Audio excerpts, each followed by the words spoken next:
بسم الله الرحمن الرحيم الحمد لله رب العالمين وصلى الله وسلم على سيدنا محمد وعلى آله وصحبه وسلم أجمعين. We begin in the name of Allah subhanahu wa ta'ala, the compassionate, the merciful, and we ask that He send peace and blessings upon our noble and our beloved Prophet Muhammad sallallahu alayhi wa ala alihi wa sahbihi wa sallam.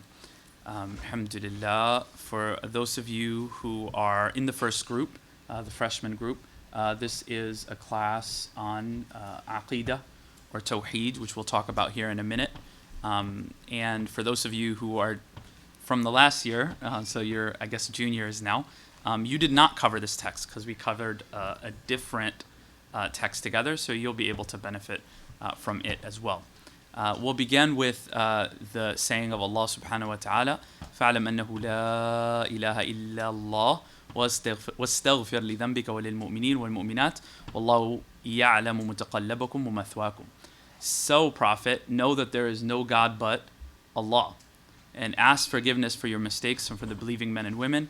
God knows whenever any of you move and whenever any of you are still. So this is a command from Allah subhanahu wa ta'ala to the Prophet alayhi salatu wasalam, and it's a command to all of us to know Allah. And this verse of Quran is often cited when we talk about the science of Aqidah, which we'll discuss more in a moment, as a place of obligation. Allah commands it. It's a place of obligation from Allah subhanahu wa ta'ala. And this discipline has many names. Sometimes it's called the discipline of Aqidah. Sometimes it's called the discipline of Tawhid. Sometimes it's called the discipline of Kalam. Sometimes it's called the discipline of Usul al-Din. There are many names for this discipline. And we'll discuss, inshallah, a little bit about each word here in a moment. So, what is ilm al-tawheed? You often hear the word tawheed, monotheism. What does that mean? In Arabic, the word tawheed means to know that something is one. So, linguistically, knowledge that a thing is one. But in the Sharia, they define that differently. In the sacred law, it's knowledge through which the creed of the religion is demonstrated by way of proofs that engender certainty. It's knowledge through which the creed of the deen is demonstrated by way of proofs that engender certainty. So that's one definition, and that's one way to name this discipline. Another name for it is Aqidah. So we said Tawheed, but they also say Aqidah. So what does Aqidah mean? Well, in the language, it comes from tying a knot. Aqd is like rabatahu, tied a knot, right? That's what it means in the language, to tie something. But in the Sharia, it's الحكم الذي لا يقبل الشك فيه لدى معتقده. It's a ruling that cannot be doubted for the one who believes it, right? There's no doubt in it. And then the final definition we'll take for this discipline is kalam. And this word kalam, there's a lot of back and forth about where it originates from, which we'll talk about, inshallah. But in terms of its linguistic meaning, one way to look at it is it means speech or dialogue back and forth. One way to look at it. And they define it, and this is probably the most popular definition of Aqidah, ilm al-kalam, and this discipline. And it's al-ilm bil-aqa'iq al-diniyya an al-adilla al-yaqiniyya. It's from Tiftazani. It's knowledge of the aqa'id, of the creed of the deen, through proofs that engender certainty. The discipline that investigates those things that is obligatory for a person to believe and establish sound proof for, that in turn engenders certainty. So all of these are different names for the discipline, and we'll discuss, inshallah, a little bit more about it.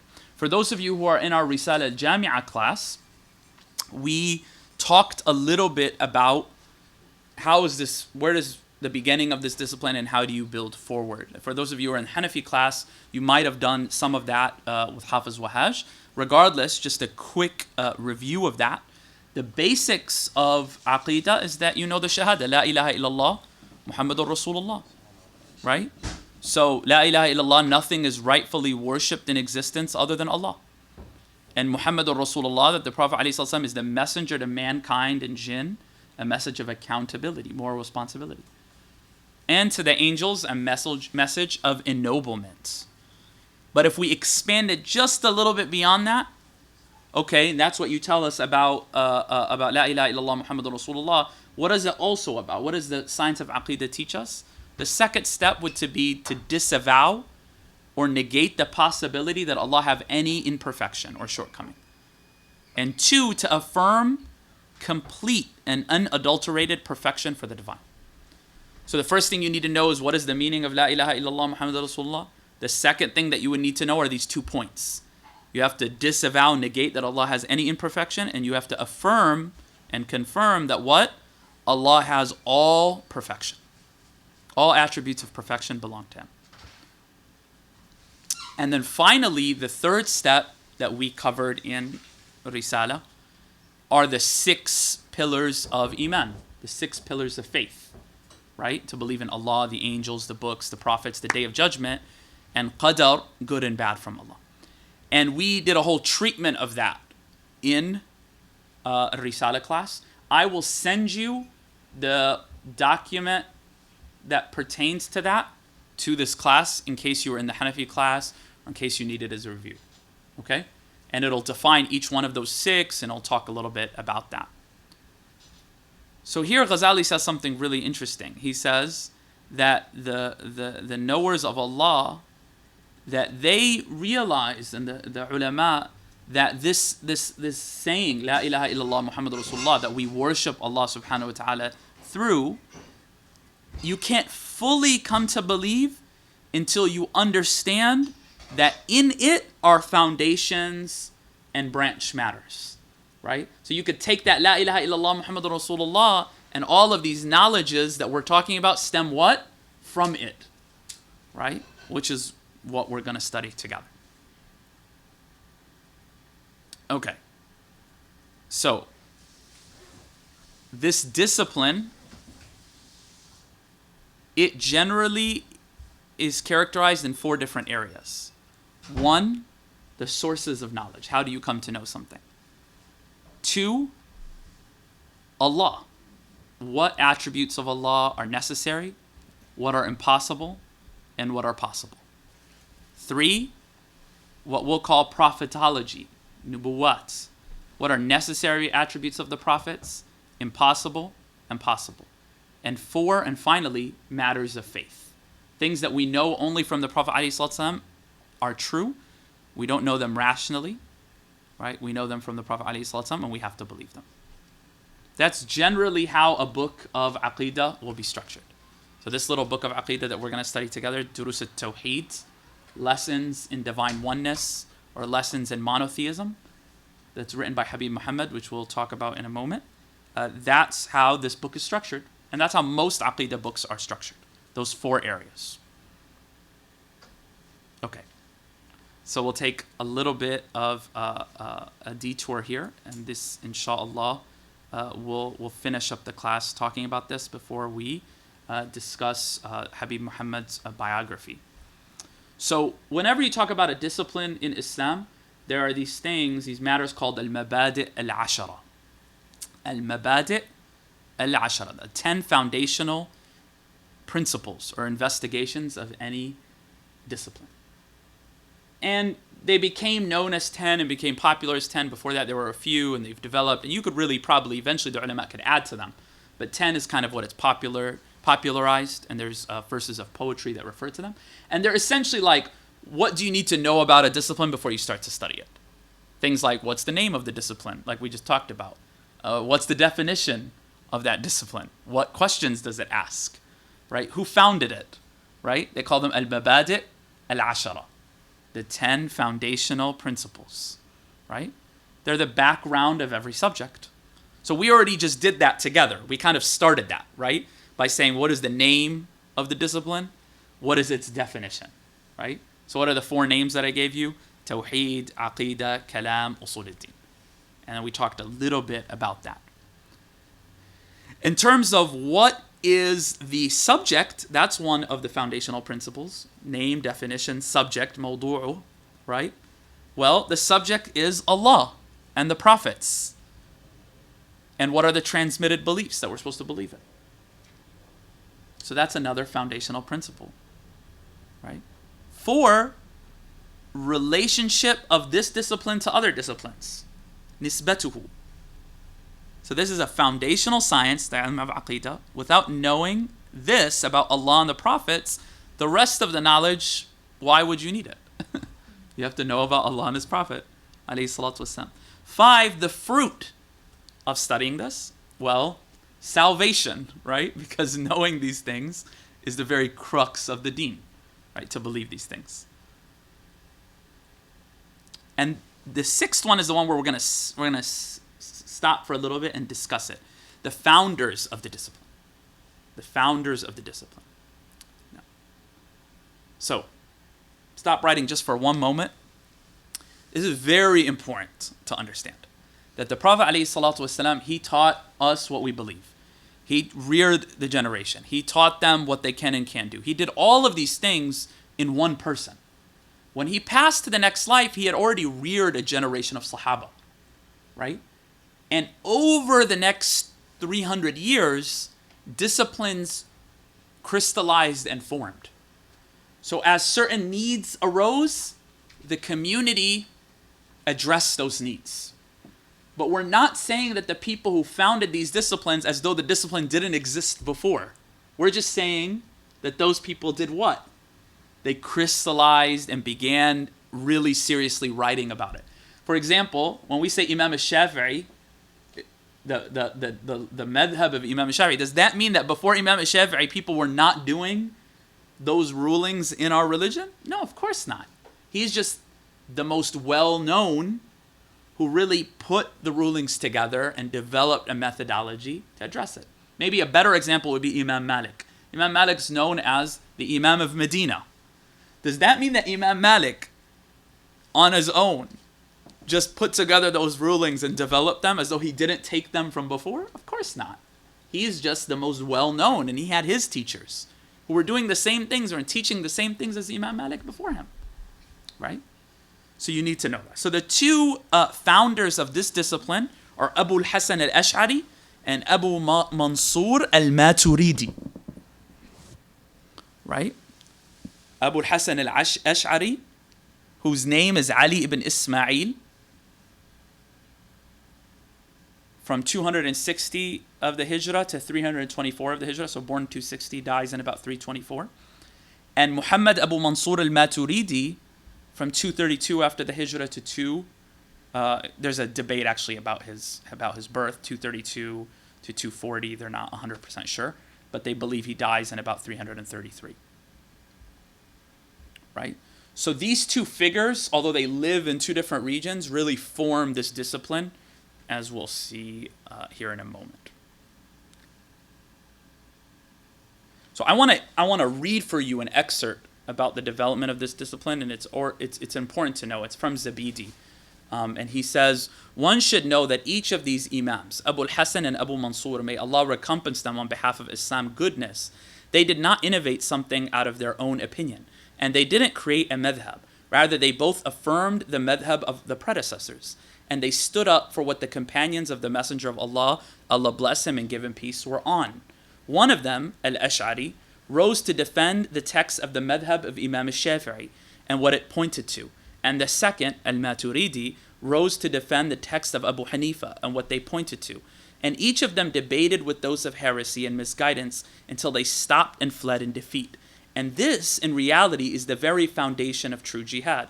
So being ascribed to the 2 of them, that is, in relation to the fact that the 2 of them followed in the path of the predecessors, speaking on the path's behalf, and held to establishing proofs on its behalf.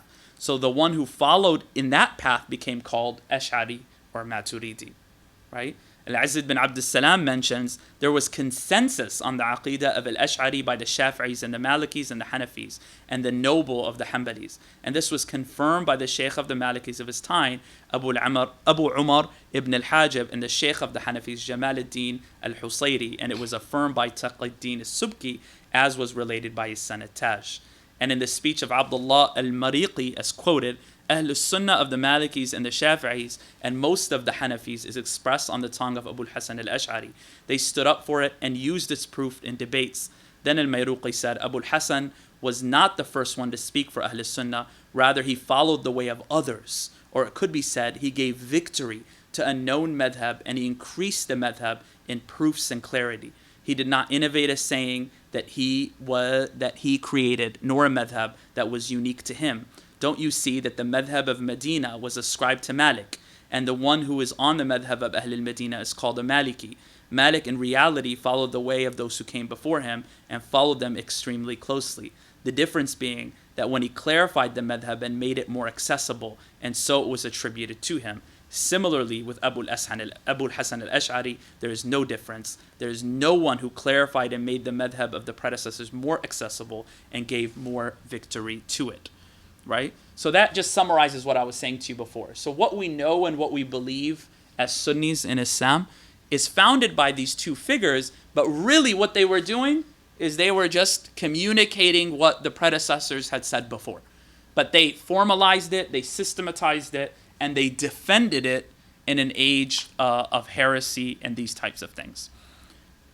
Did anybody before them write about this? Yes. Right? They did write about it before. But everyone who wrote about it before wrote about it defending certain questions that had arose. So for example, if somebody emerged who had a heresy in belief, one of the scholars would write responding to that one heresy. For example, Imam al-Bukhari has a book in Aqidah responding to a particular heresy that had emerged, right? And others like them. Until Abu al-Hasan al-Ash'ari and until Abu Mansur al-Maturidi, who systematized the discipline more. Before them also, there were people who wrote very basic creedal texts, right? Things that just said, we believe these very, very basic things about Allah and His Prophet, alayhi afdal as-salah wa taslim. I need you to know all of that and to go back and review it. And I'll send you what I just read from. It's very, very important that you know it. Because one of the debates of our time is about how did these theologies develop. And that piece of history that I shared with you is very valuable. And it is important to know and to commit, inshallah, at least the storyline to memory. Great. I think that's good. We'll skip this section so that we don't go over too much. So Imam al-Ash'ari, he defended the text of the scholars of Imam al-Shafi'i, right? And he systematized in the area that we now call basically the Middle East, right? The Arab areas of Iraq and Syria and the Levant. His school became rampant there, particularly amongst the Shafi'is. And then in the area that they say that's behind the river, Samarkand and those areas, Abu Mansur al-Maturidi's madhab developed and spread there as well, right? And that area is mostly Hanafi.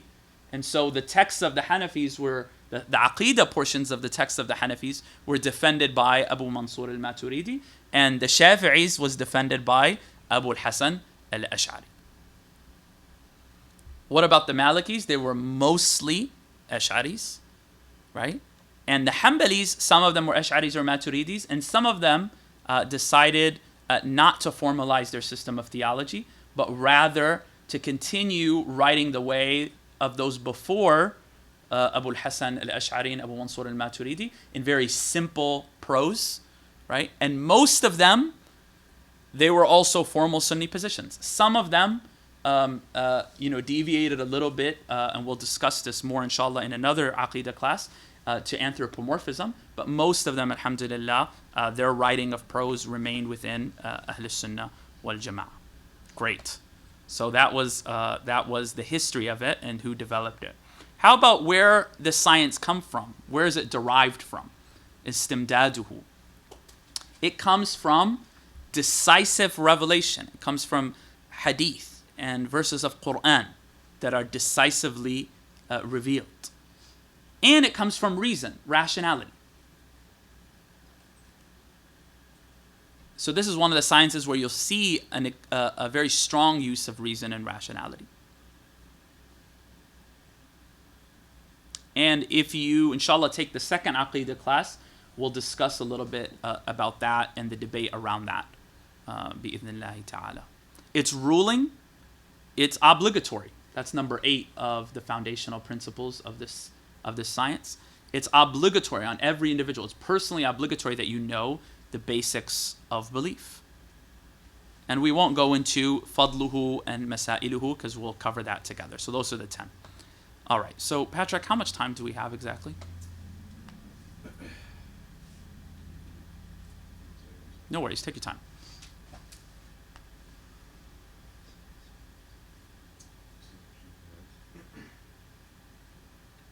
I think we're supposed to stop at 12, right?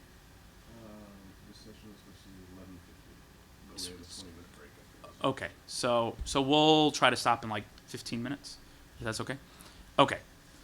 So now that we know a little bit about the discipline, we know a little bit about the name of the discipline, its definition, its history, and what it was developed, now we want to talk a little bit about the content, and then we'll end with a little bit about the author. Right? So Sheikh Nuh, who has an article I'll send to you, it's called Kalam al-Islam. So it's about theology, and it's in English, and I'll send that to you, inshallah, via, not the website, but the platform that we use. Inshallah, you should be able to read that. He says that the science of Aqidah is really there to do 3 things. It's to define the contents of faith, to show that it is possible for the mind to accept it's not absurd or inconsistent, and to give reasons to be personally convinced of the discipline. To define the contents of faith, what are we supposed to believe? To show that it's possible for the mind to accept that it's not absurd or inconsistent, and to give reasons to be personally convinced of it.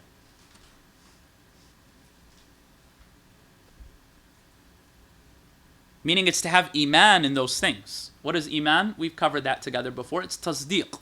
It's to affirm or confirm something, right? In the sacred law, they define it as the submission of the heart to that which is known by necessity to be part of the deen of our Master Muhammad alayhi afdal as-salat wa taslim.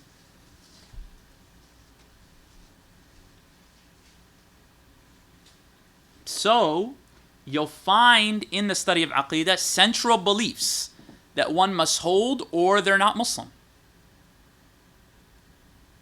So if somebody does not believe that Allah is one, they're not Muslim. Now, we're not going to say you are a kafir individually. That's not our job. That's the job of a qadi. That's not the job of the average Muslim, right? But there are articles, there are creedal points that if you don't believe them, in theory, in a vacuum, then you can't be Muslim. Those are the very basic principles. The second thing you'll find in the study of Aqidah is beliefs that are obligatory to hold, but denying them doesn't make you not Muslim. Right? So there are things that are obligatory to hold, but if you denied them, that doesn't render you a disbeliever. It renders you a heretic, a mubtadi'. Then you'll find things that are unlawful to hold, but if you hold them, that doesn't make you a disbeliever. And finally, there are things that if you hold them to be true, they would make you a disbeliever. Right? All of those 4, that's not your job and mine to then ascribe that to a person. That's the job of a judge. You and I, we just need to know what those things are so that we can believe the right things and stay away from the things that we're not supposed to believe. Does that make sense? All right. Anybody have any questions about what I covered so far before we move to this last 5 minutes just about the text and the author of the text? And then we'll really start studying the discipline and the book next week, bi'idhnillahi ta'ala. Anybody have any questions? I'll give you guys 15 seconds. If not, we'll talk a little bit about Habib Muhammad.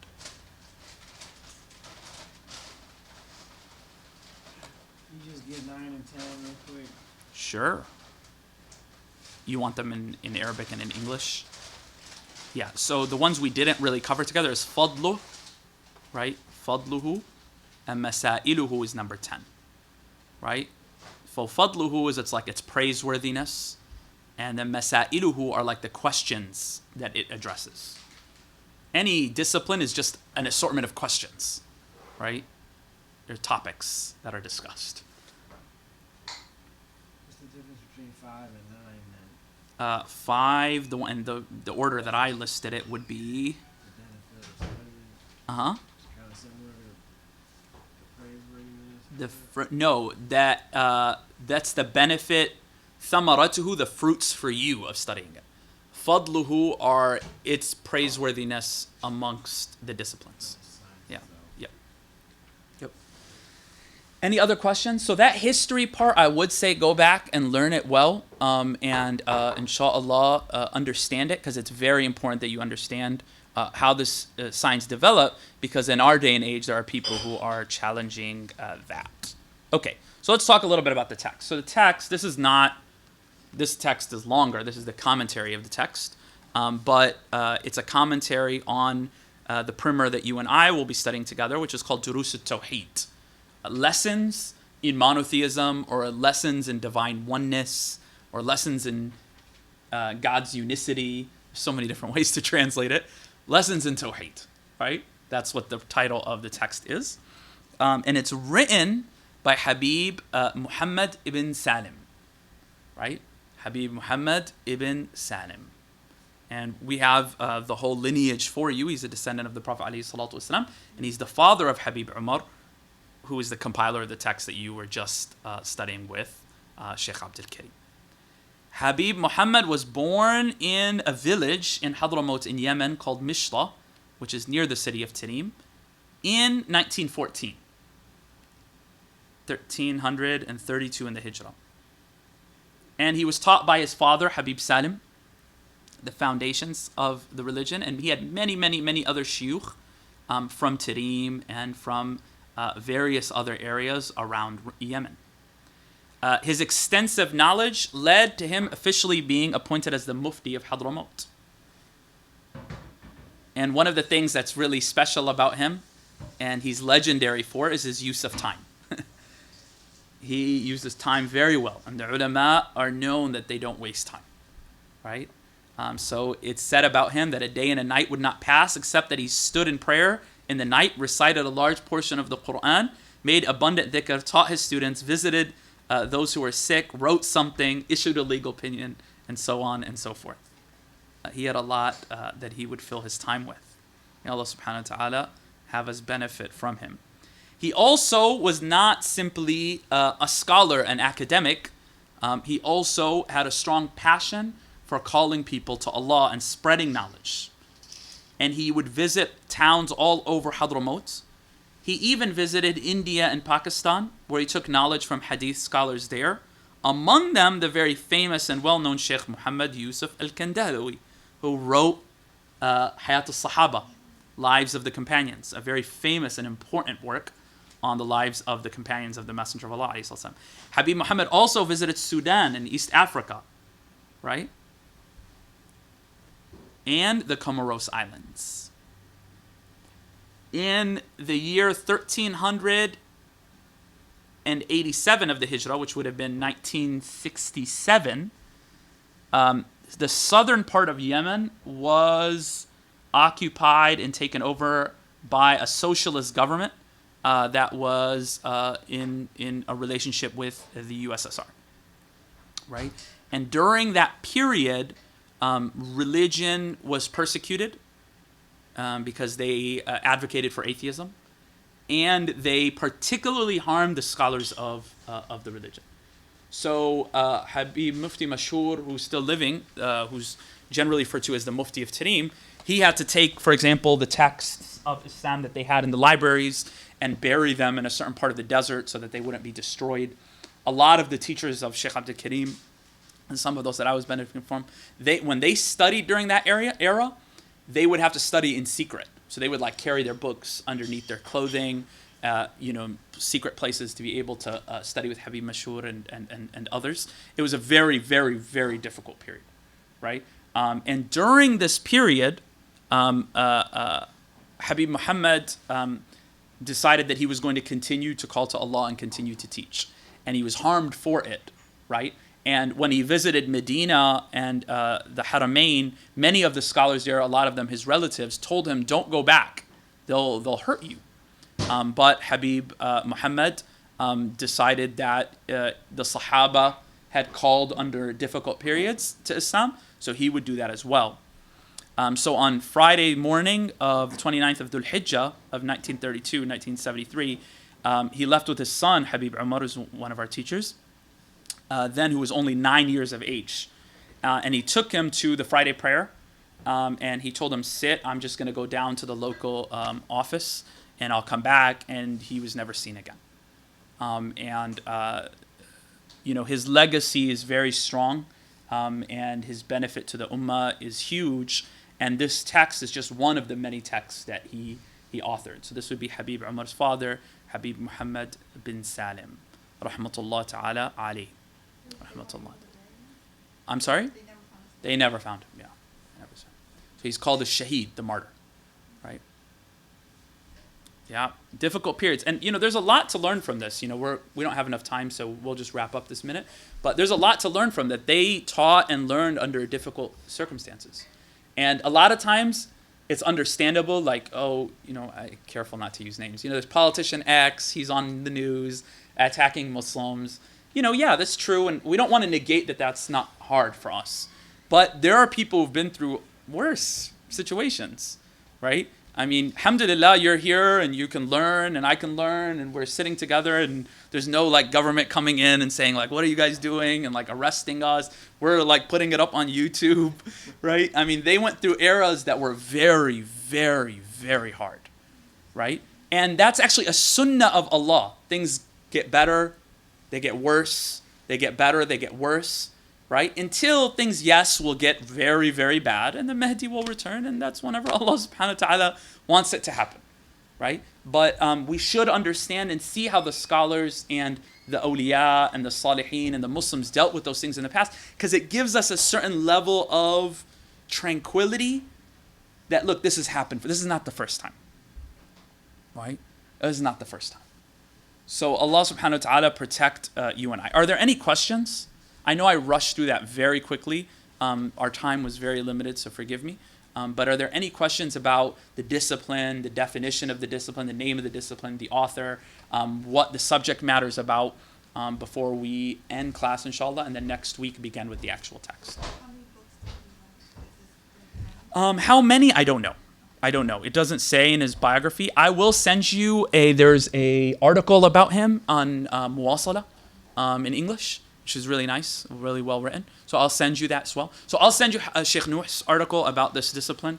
I'll send you the article from Muwasala about Habib Muhammad. I'll send you my notes from the Articles of Faith, the 6 Articles of Faith in Creed. I'll send you those 3. And I'll send you part of the translation of the text that I'm doing. So this, as far as I know, this text isn't translated. Maybe it is, and I don't know, but I haven't found it, nor have anyone in Tidim told me that they have. So I'm translating it slowly as we go through the text. It's a short text. So I'll send you what I've got, and as we go from lesson to lesson, inshallah, we'll translate it and then edit it and try to put it together. Any other questions? Great, alhamdulillah. So we're 10 minutes behind, so that means you have 10-minute break. Alhamdulillah Rabbil Alameen. Wa sallallahu wa sallam ala Sayyidina Muhammad wa ala alihi wa sallam ajma'in. We ask Allah subhanahu wa ta'ala that He forgives us of our sins, large and small. We ask Allah subhanahu wa ta'ala that He teaches of our religion that which benefits us, that He fills our hearts with knowledge of Allah, knowledge of His prophets, knowledge of what was conveyed to us by the Prophet ﷺ, that He fills us with certainty and with light and with love, that He teaches of our religion that which benefits us and He pushes away from us any knowledge that doesn't. Alhamdulillah Rabbil Alameen. Wa sallallahu wa sallam ala Sayyidina Muhammad wa ala alihi wa sallam ajma'in. And through the blessing of Surah Al-Fatiha and the barakah of Surah Al-Fatiha, we ask Allah subhanahu wa ta'ala that He grant us the highest of heavens without judgment.